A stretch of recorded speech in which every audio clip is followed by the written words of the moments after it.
காலை நேரம் சூரியன் இன்னும் முழுசா மேலே வராத அந்த மென்மையான வெளிச்சத்தில் சந்து மற்றும் மணி இருவரும் கிராமத்தின் கிழக்கு பக்கம் போடப்பட்டிருந்த புதிய நீர் குழாய் வழியாக மெதுவாக நடந்து கொண்டிருந்தார்கள். சாலை ஓரத்தில் இன்னும் ஈரம் காயாத மண் வாசனை காற்றோடு கலந்து இருவருக்கும் ஒரு விதமான சுகமான உணர்வை தந்தது. மணி காலால் ஒரு சிறிய கல்லை தள்ளிக்கொண்டே, டேய் சந்து, நம்ம ஊர்ல இப்படி தண்ணீர் குழாய் போடுவாங்கன்னு யாரு நினைச்சான்? நான் சின்ன பையனா இருந்தப்போ குடத்தோட ஆத்துக்கே போய் தண்ணீர் எடுத்து வரணும் என்று சிரித்தபடியே சொன்னான். சந்து மெதுவாக தலையாட்டி, ஆமாடா, அப்போ ஒரு குடம் தண்ணீர் எடுத்துக்கிட்டு வர்றதுக்குள்ள அம்மா கூப்பிடுற சத்தம் கூட காதுல ஒலிச்சுக்கிட்டே இருக்கும். இப்ப பாரு, வீட்டுக்கே தண்ணீர் வருது என்று சொல்லி அந்த நீர் குழாயை ஒரு தடவை கையால் தட்டி பார்த்தான். குழாயின் உள்ளே ஓடும் தண்ணீரின் சத்தம் அவன் மனசுக்குள் ஏதோ ஒரு நம்பிக்கையை ஊட்டுவது போல இருந்தது. மணி சற்றே சீரியஸா, ஆனா டேய், இதுலயே நம்ம ஊர்ல எல்லாருக்கும் சமமா தண்ணீர் வருதா? அந்த தெரு பக்கம் இன்னும் அழுத்தம் குறைவா இருக்குன்னு பேசிக்கிறாங்க என்று சொன்னான். சந்து அதை கேட்டதும், அதுதான்டா பிரச்சனை, திட்டம் நல்லா இருக்கு, ஆனா சரியா பராமரிக்கலனா சில பேருக்குத்தான் பயன், சில பேருக்கு வெறும் பெயர் மட்டும் என்று சொன்னான். இருவரும் ஒரு இடத்துல நின்று தூரத்துல இருக்கும் ஓவர்ஹெட் டேங்க் பக்கம் பார்த்தார்கள். அது சூரிய ஒளியில் மெதுவாக மின்னிக் கொண்டிருந்தது. மணி, நம்ம ஊர்ல இப்படி ஒரு பெரிய டேங்க் வரும் காலம் வரும்னு நான் கனவுல கூட நினைக்கலட்டா என்று சொல்ல, சந்து சிரித்து கொண்டே, கனவுல தான் எல்லாம் முதல்ல வருதுடா, அப்புறம்தான் நிஜ வாழ்க்கைக்குள்ள நுழையுது என்று பதில் சொன்னான். மணி சற்று யோசிச்சு, ஆனா இதுக்குள்ளேயும் அரசியல், கமிஷன், வேலை தாமதம் எல்லாம் வந்துடுச்சே என்று சொன்னான். சந்து மெதுவாக, எங்க நல்ல விஷயம் வந்தாலும் அதுக்குள்ள கெட்ட விஷயம் ஒட்டிக்கிட்டே வருதுடா, ஆனா அதுக்காக நல்லதை விட்டுட முடியாது என்று சொன்னான். இருவரும் நடந்து கொண்டே சாலை ஓரத்தில் விளையாடி கொண்டிருந்த பசங்களை பார்த்தார்கள். ஒரு சிறிய பையன் குழாயில் இருந்து சொட்டும் தண்ணீரை கையால் பிடிச்சி முகத்துல தெளிச்சுக்கிட்டு சிரிச்சுக்கிட்டு இருந்தான். அந்த காட்சியை பார்த்ததும் சந்து சற்று நின்று, டேய் மணி, இதை பாரு, இந்த பையனுக்கு இது சாதாரணம், ஆனா நமக்கு இது ஒரு காலத்து கனவு. இவனுக்கு ஆத்து, குடம், வரிசை எல்லாம் தெரியவே தெரியாது என்று சொன்னான். மணி சிரித்தபடியே, ஆமாட்டா, நம்ம கஷ்டம் நம்ம தலைமுறையோட முடிஞ்சா போதும் என்று சொன்னான். சந்து அதை கேட்டதும், அதுதான் உண்மையான வளர்ச்சிடா, நம்ம சந்தோஷம் இல்ல, நம்ம அடுத்த தலைமுறை சந்தோஷமா இருந்தா போதும் என்று சொன்னான். நீ எப்பவும் இப்படி பெரிய பெரிய டயலாக் பேசுவே, ஆனா செய்யறதுல எத்தனை பேர் இருக்காங்க என்று கிண்டலாக கேட்டான். சந்து சிரித்து கொண்டே, செய்யறதுக்கு ஒருத்தன் போதும்டா, பேசுறதுக்கு 100 பேர் வருவாங்க என்று சொன்னான். அவர்கள் மீண்டும் நடக்க ஆரம்பித்தார்கள். குழாய் போடப்பட்டிருந்த அந்த நீளமான பாதை முழுக்க சின்ன சின்ன வீடுகள், தாழ்வாரத்தில் உட்கார்ந்திருந்த பாட்டிகள், தண்ணீர் வருமா வராதா என்று குழாயை திருப்பி பார்த்து கொண்டிருந்த பெண்கள், எல்லாரும் அந்த மாற்றத்தின் சாட்சிகள் போல இருந்தார்கள். மணி மெதுவாக, டேய் சந்து, நாளைக்கு இந்த குழாய் உடைஞ்சா யாரு சரி பண்ணுவான்? நம்ம ஊர்ல எல்லாம் பொறுப்பு எடுக்கிறது குறைஞ்சிட்டு வருதே என்று சொன்னான். சந்து சிறிது நேரம் யோசிச்சு, அதுதான்டா, நம்ம மாதிரி ஆளுங்க இருக்கணும், அரசு மட்டும் எல்லாம் செய்ய முடியாது, நாமும் சேர்ந்து கவனிக்கணும், இது நம்ம ஊருக்கானது, யாரோ ஒருத்தனுக்கானது இல்லை என்று சொன்னான். மணி அவனை பார்த்து சிரித்து, அப்போ நீதான் இந்த குழாய் அண்ணா போல என்று கேட்டான். சந்து சிரித்து கொண்டே, அண்ணா இல்லடா, பொறுப்பான ஆள் போதும் என்று சொன்னான். அந்த நேரம் குழாயிலிருந்து சற்று அதிகமா தண்ணீர் வெளியே வந்து சாலையில் ஓட ஆரம்பிச்சது. நீ அதை காட்டி, பாருடா, இப்பவே லீக் ஆரம்பிச்சிடுச்சு போல என்று சொன்னான். சந்து உடனே, இதுதான் நம்ம கவனிக்க வேண்டிய இடம், நல்ல விஷயம் வந்துட்டு கவனிக்கலனா அதுவே பிரச்சனையா மாறும் என்று சொல்லி அருகில் இருந்த ஒருவரிடம் சொல்லி அந்த லீக் பற்றி பஞ்சாயத்துக்கு தெரியப்படுத்தலாம் என்று முடிவு செய்தான். நீ அவனை பார்த்து, டேய், நீ அரசியலுக்கு வர்ற மாதிரி இருக்கே என்று சிரித்தான். சந்து மெதுவாக, அரசியல் இல்லடா, இது வாழ்க்கை, தண்ணீர் இல்லனா அரசியலும் இல்ல, வேலை இல்ல, சண்டைதான் என்று சொன்னான். இருவரும் அந்த குழாய் பாதையின் முடிவில் வந்து நின்றார்கள். சூரியன் இப்போ முழுசா மேலே வந்து தண்ணீர் மேல் ஒளி விழுந்து மின்னிக் கொண்டிருந்தது. மணி மெதுவாக, டேய் சந்து, இந்த குழாய் மாதிரி தான் நம்ம வாழ்க்கையும், எங்கிருந்து ஆரம்பிக்குது எங்க முடியும் தெரியாது, ஆனா நடுவுல சரியா ஓடணும் என்று சொன்னான். சந்து சிரித்து கொண்டே, ஆமாடா, ஓடுற வரைக்கும் தான் வாழ்க்கை, நின்றுட்டா அது வெறும் இரும்பு குழாய்தான் என்று சொன்னான். அந்த வார்த்தைகள் இருவரையும் சிறிது நேரம் அமைதியாக்கியது. புதிய நீர் குழாய் வழியாக ஓடும் தண்ணீர் போலவே சந்துவும் மணியும் பேசிக்கொண்ட அந்த உரையாடல் அந்த கிராமத்தின் எதிர்காலத்துக்குள்ள ஒரு சிறிய நம்பிக்கையா மெதுவாக அமைதியாக ஆனால் தொடர்ச்சியாக ஓடிக்கொண்டிருந்தது. மணி சற்று நேரம் அமைதியாக நடந்து கொண்டே இருந்த பிறகு திடீரென்று நின்று சந்துவை பார்த்து மெதுவாக ஆனால் நேரடியாக, டேய் சந்து, நீ எப்பவும் மற்றவர்களை பற்றியே யோசிச்சுக்கிட்டே இருக்கே, அப்போ உனக்குன்னு எங்கே இடம்? ஒரு நாள் கண்டிப்பா அதுக்காக நீயே கஷ்டப்படுவே டா என்று சொன்னான். அந்த வார்த்தைகள் சந்துவின் காதில் விழுந்ததும் அவன் சிரித்தாலும் அந்த சிரிப்பு உடனே அவன் கண்களில் வரவில்லை. சற்று நேரம் தண்ணீர் ஓடும் குழாயை பார்த்து கொண்டே நின்று பிறகு மெதுவாக, மணி, நீ சொல்றது தப்பு இல்லடா, ஆனா எனக்கு எப்பவுமே அப்படி தோணல.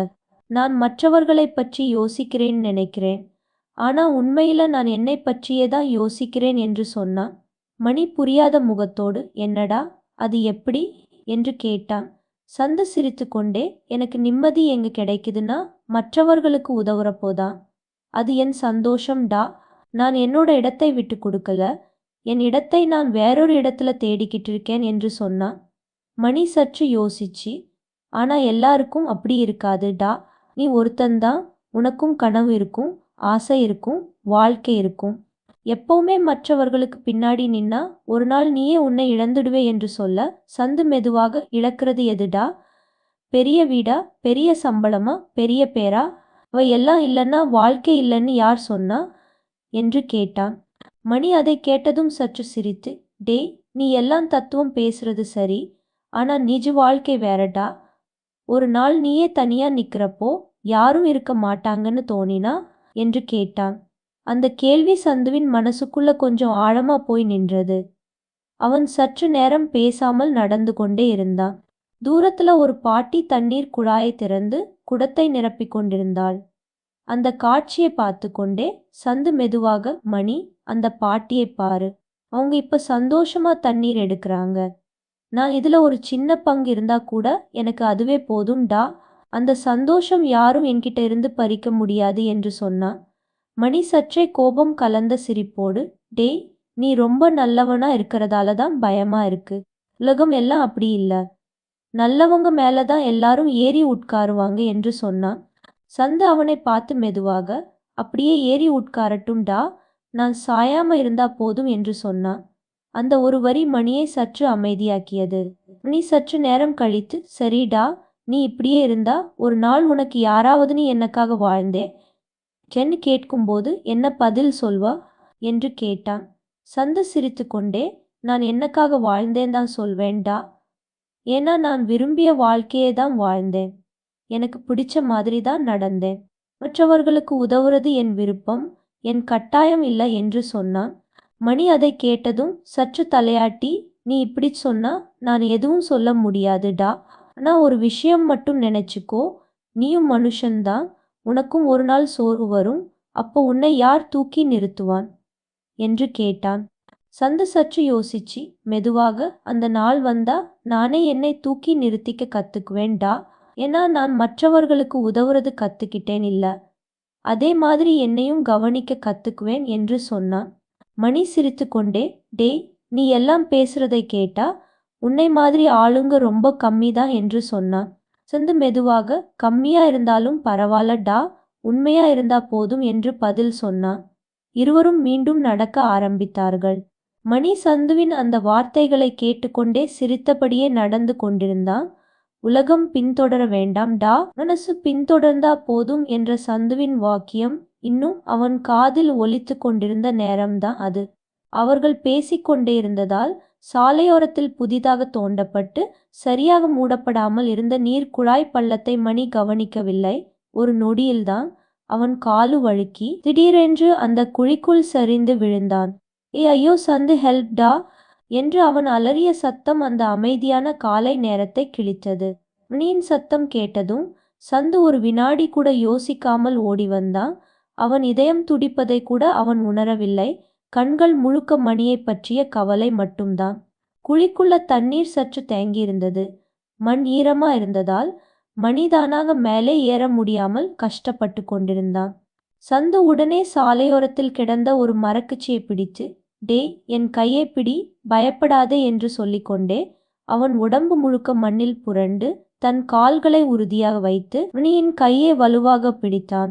மணி நடுங்கிய குரலில், டேய், காலு சறுக்குது, தண்ணீர் வருது போல இருக்கு என்று சொன்னான். சந்து தன் முழு சக்தியையும் திரட்டி, ஒன்னும் ஆகாதுடா, நான் இருக்கேன் என்று சொல்லிக்கொண்டே மெதுவாக ஆனால் உறுதியாக மணியை மேலே இழுத்தான். சில வினாடிகள் கழித்து மணி மண்ணில் இருந்து வெளியே வந்து இருவரும் சாலையோரத்தில் உட்கார்ந்து மூச்சு வாங்கி கொண்டிருந்தார்கள். மணியின் உடம்பு முழுக்க மண், காலில் சிறிய சிராய்ப்பு, முகம் பயத்தாலும் சிரிப்பாலும் கலந்த ஒரு விசித்திரமான நிலையில் இருந்தது. சந்து அவனை பார்த்து, டேய், பார்த்து நடக்கணும் சொன்னேன் இல்ல என்று அரை கோபம் அரை அன்போடு சொன்னான். மணி முதலில் எதுவும் பேசாமல் இருந்தான். பிறகு மெதுவாக இன்னும் நடுங்கிய குரலில், டேய், நீ இல்லனா நான் என்ன பண்ணியிருப்பேன் தெரியுமா என்று கேட்டான்.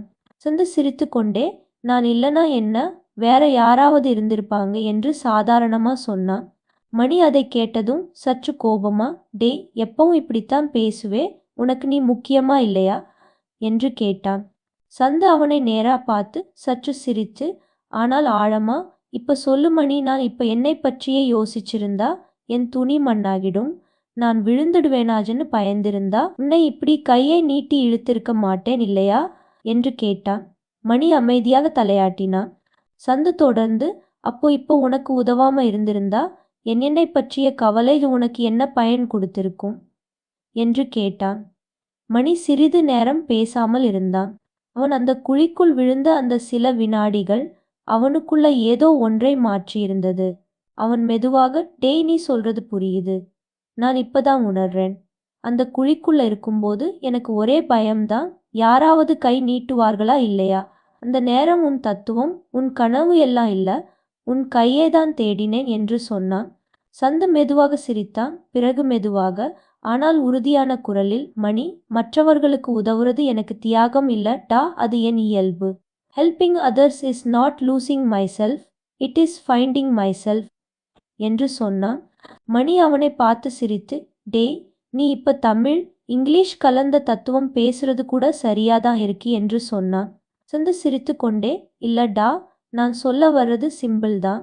மற்றவர்களுக்கு உதவுறது அப்படின்னா நம்ம வாழ்க்கையை விட்டு கொடுக்கறது இல்ல, நம்ம வாழ்க்கைக்கு அர்த்தம் கொடுக்கிறது என்று சொன்னான். நீ மெதுவாக எழுந்து மண்ணை தட்டி, சரிடா, இனிமே நான் உன்னை கேட்டா நீ உனக்குன்னு வாழுதுன்னு சொல்ல மாட்டேன். நீ உனக்குன்னு வாழ்றதின் அர்த்தமே மற்றவர்களுக்கு கை கொடுக்கிறது தான் போல என்று சொன்னான். சந்து அவன் தோளை தட்டி கொண்டு, அதுதான்டா, நான் என்னை பற்றி யோசிக்காம இல்லை, நான் என்னை பற்றிய வரையறையை மட்டும் வேற மாதிரி வைத்திருக்கேன் என்று சொன்னான். அந்த நேரம் இருவரும் திரும்பி பார்த்தார்கள். அந்த நீர்க்குழாய் பள்ளம் இன்னும் அங்கேயே இருந்தது, திறந்த வண்ணம். மணி சிரித்து கொண்டே, டேய், இந்த குழி மட்டும் இல்லனா இன்று எனக்கு இந்த பாடமே கிடைக்காம போயிருக்கும் என்று சொன்னான். சந்து மெதுவாக, சில பாடங்கள் புத்தகத்துல வராதுடா, வாழ்க்கையில தான் நேரா விழுந்தாதான் புரியும் என்று சொன்னான். இருவரும் மீண்டும் நடக்க ஆரம்பித்தார்கள்.